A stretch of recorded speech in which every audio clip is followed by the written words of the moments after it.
శ్రీవారిని సోమవారం ఉదయం బ్రేక్ దర్శన సమయంలో మాధురితో కలిసి దువ్వాడ శ్రీనివాస్ తిరుమల శ్రీవారిని దర్శించుకున్నారు. శ్రీకాకుళం జిల్లా టెక్కలి నియోజకవర్గం వైసీపీ మాజీ ఇన్ఛార్జ్ ఎమ్మెల్సీ దువ్వాడ శ్రీనివాస్ చాలా రోజుల తర్వాత మీడియా ముందుకొచ్చారు. తన ప్రియురాలు మాధురితో కలిసి మీడియాకు ఫోజులిచ్చారు. కొద్ది రోజులుగా తన భార్యతో వివాదం కారణంగా దువ్వాడ శ్రీనివాస్ చాలా సైలెంట్ అయిపోయారు. దువ్వాడ శ్రీనివాస్ తనకు దూరంగా ఉంటూ మరో మహిళతో ఉంటున్నారని ఆయన భార్య ఆరోపించారు. ఈ అంశంపై కొంత వివాదం నడిచింది. ఇదే సమయంలో ఆస్తుల పంపకానికి సంబంధించిన వివాదం దువ్వాడ శ్రీనివాసును వెంటాడింది.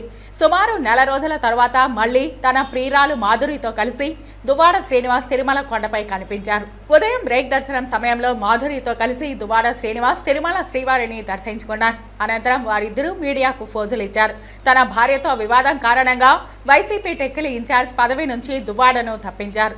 ఆయన తీరుతో పార్టీకి నష్టం వాటిల్లుతుందనే ఉద్దేశంతో దువ్వాడను వైసీపీ పక్కన పెట్టింది.